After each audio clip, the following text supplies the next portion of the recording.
पर एक कार्य है जो अब लुप्त हो चुका है। इसकी जानकारी हमें आर्यभट्ट के समकालीन ब्राह्मणीय के लेखनों से प्राप्त होती है, साथ ही साथ बाद के गणितज्ञों और टिप्पणीकारों के द्वारा भी मिलती है, जिनमें शामिल है ब्रह्मगुप्त और भास्कर।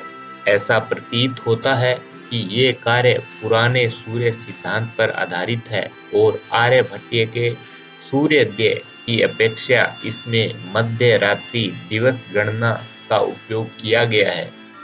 इसमें अनेक खगोलीय उपकरणों का वर्णन शामिल है, जैसे कि नोमोन, जो कि शंकु यंत्र होता है, एक परछाई यंत्र, छाया यंत्र, संभवतः कोण मापी उपकरण, अर्धवर्ताकार और वर्ताकार धनुर यंत्र, चक्र यंत्र, एक बेलनाकार छड़ी, यष्टि यंत्र, एक छत्र आकार का उपकरण जिसे छत्र यंत्र कहा गया, और कम से कम 2 प्रकार की जल घड़ियां, धनुषाकार और बेलनाकार। एक तीसरा ग्रंथ जो अरबी अनुवाद के रूप में अस्तित्व में है, अल तफ्या अल नफ़्य, आर्यभट्ट के एक अनुवाद के रूप में दावा प्रस्तुत करता है, परंतु इसका संस्कृत नाम अज्ञात है। संभवतः भारत के इतिहास में, जिसे गुप्त काल या स्वर्ण युग के नाम से जाना जाता है, उस समय भारत ने साहित्य, कला और विज्ञान क्षेत्रों में अभूतपूर्व प्रगति की। उस समय मगध स्थित नालंदा विश्वविद्यालय ज्ञानदान का प्रमुख और प्रसिद्ध केंद्र था। देश विदेश से विद्यार्थी ज्ञान अर्जन करने के लिए यहाँ आते थे। वहाँ खगोल शास्त्र के अध्ययन के लिए एक विशेष विभाग था। एक प्राचीन श्लोक के अनुसार आर्यभट्ट नालंदा विश्वविद्यालय के कुलपति भी थे। आर्यभट्ट का भारत और विश्व के ज्योतिष सिद्धांत पर बहुत प्रभाव रहा है। भारत में सबसे अधिक प्रभाव केरल प्रदेश की ज्योतिष परंपरा पर पड़ा। आर्यभट्ट भारतीय गणितज्ञों में सबसे महत्वपूर्ण स्थान रखते हैं। इन्होंने 120 आर्य छंदों में ज्योतिष शास्त्र के सिद्धांत और उससे संबंधित गणित के सूत्र रूप में अपने आर्यभट्टीय ग्रंथ में लिखा है। उन्होंने एक और गणित में पूर्ववर्ती आर्किमिडीज से भी अधिक सही और सुनिश्चित पाई के मान को निरूपित किया, तो दूसरी ओर खगोल विज्ञान में सबसे पहली बार उदाहरण के साथ यह घोषित किया कि सवय पृथ्वी अपनी धुरी पर घूमती है। आर्यभट्ट ने ज्योतिष शास्त्र के आजकल के उन्नत साधनों के बिना जो खोज की थी, वह उनकी महत्ता है।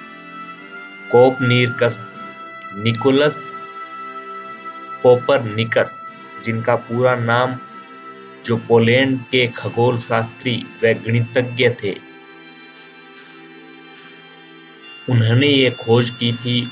उसकी खोज आर्यभट्ट 1000 वर्ष पहले कर चुके थे।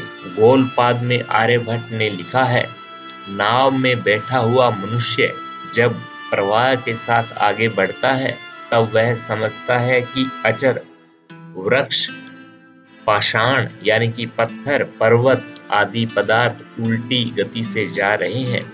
उसी प्रकार गतिमान पृथ्वी पर से स्थिर नक्षत्र भी उल्टी गति से जाते हुए दिखाई देते हैं। इस प्रकार आर्यभट्ट ने सर्वप्रथम यह सिद्ध किया कि पृथ्वी अपनी अक्ष पर घूमती है। इन्होंने सतयुग, त्रेता, द्वापर और कलयुग को समान माना। इनके अनुसार एक कल्प में 14 मनवंतर और एक मनवंतर में 72 महायुग तथा एक चतुर्युग में सतयुग, द्वापर, त्रेता और कलयुग को समान माना है।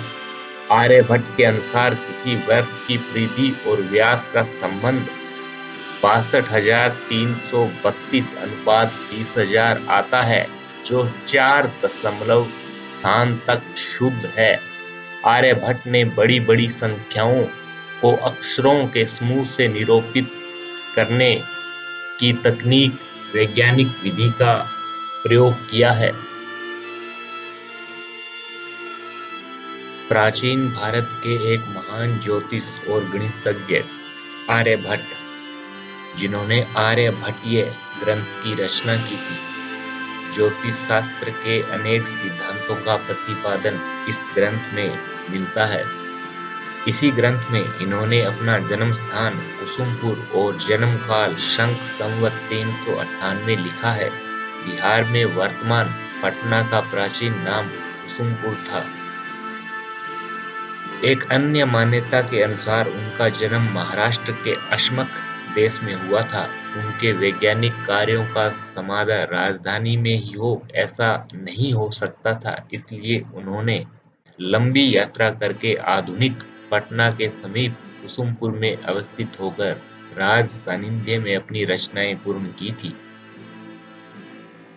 यद्यपि आर्यभट्ट के जन्म के वर्ष का आर्यभट्टीय में स्पष्ट उल्लेख है, उनके जन्म के वास्तविक स्थान के बारे में विवाद है। कुछ मानते हैं कि वे नर्मदा और गोदावरी के मध्य स्थित क्षेत्र में पैदा हुए थे, जिसे अश्मक के रूप में जाना जाता था, और वे अश्मका की पहचान मध्य भारत से करते हैं, जिसमें महाराष्ट्र और मध्य प्रदेश शामिल है। हालांकि आरंभिक बौद्ध ग्रंथ अश्माका को दक्षिण में या दखन के रूप में वर्णन करते हैं, जबकि अन्य ग्रंथ वर्णन करते हैं कि अश्माका के लोग अलेक्जेंडर से लड़े होंगे। इस हिसाब से अश्माका को उत्तर की तरफ आगे होना चाहिए था, लेकिन ऐसा नहीं था। एक ताजा अध्ययन के अनुसार आर्यभट्ट केरल के चामव्रतम के निवासी थे। अध्ययन के अनुसार अश्मका एक जैन प्रदेश था, जो कि श्रवण बेलगोल के चारों तरफ फैला हुआ था। यहाँ के पत्थर के खंभों के कारण इसका नाम अश्मका पड़ा। चामव्रतम इस जैन बस्ती का हिस्सा था।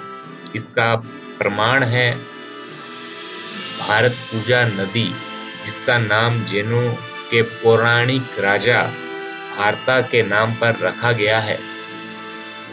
आर्यभट्ट ने भी युगों को परिभाषित करते वक्त राजा भारता का जिक्र किया है। 10 गीतिका के 5वें छंद में राजा भारत के समय तक बीत चुके काल का वर्णन है। उन दिनों में कुसुमपुरा में एक प्रसिद्ध विश्वविद्यालय था, जहां जैनों का निर्णायक प्रभाव था, और आर्यभट्ट का काम इस प्रकार कुसुमपुर पहुंच सका और उसे पसंद किया गया। हालांकि यह बात काफी हद तक निश्चित है कि वे किसी न किसी समय कुसुमपुरा उच्च शिक्षा के लिए गए थे और कुछ समय वहां रहे भी थे। भास्कर ने कुसुमपुरा की पहचान पाटलिपुत्र के रूप में की है। गुप्त साम्राज्य के अंतिम दिनों में वहां रहा करते थे। यह वह समय था जिसे भारत के स्वर्णिम युग के रूप में जाना जाता है। विष्णुगुप्त के पूर्व बुद्धगुप्त और कुछ छोटे राजाओं के साम्राज्य के दौरान उत्तर पूर्व में हुंडों का आक्रमण शुरू हो गया था। आर्यभट्ट अपनी खगोलीय प्रणालियों के संदर्भ में श्रीलंका जाते थे और आर्यभट्टीय में अनेक अवसरों पर श्रीलंका का उल्लेख किया है और मिलता है। आर्यभट्ट द्वारा रचित 3 ग्रंथों की जानकारी आज भी उपलब्ध है: दश गीतिका, आर्यभट्टीय और तंत्र। लेकिन जानकारों के अनुसार उन्होंने एक ग्रंथ लिखा था, आर्यभट्ट सिद्धांत। इस समय उसके केवल 36 श्लोक ही उपलब्ध है। उनके इस ग्रंथ का 7वें शतक में व्यापक उपयोग होता था, लेकिन इतना उपयोगी ग्रंथ लुप्त कैसे हो गया, इस विषय में कोई निश्चित जानकारी नहीं मिलती है। उनके लिखे हुए आर्यभट्टीय नामक ज्योतिष ग्रंथ में, जिसमें वर्गमूल, घनमूल, समांतर श्रेणी तथा विभिन्न प्रकार के समीकरणों का वर्णन मिलता है। उनकी प्रमुख कृति आर्यभट्टीय गणित और खगोल विज्ञान का एक संग्रह है, जिसे भारतीय गणितज्ञ साहित्य में बड़े पैमाने पर उपस्थित और अद्भुत किया जाता है, और जो आधुनिक समय में भी अस्तित्व में है। आर्यभट्टीय में गणितज्ञ भाग में अंकगणित, बीजगणित, सरल त्रिकोणमिति और गोलीय त्रिकोणमिति शामिल है। इसमें सतत भिन्न द्विघात समीकरण, घात श्रृंखला के योग और ज्याजों की एक तालिका शामिल है।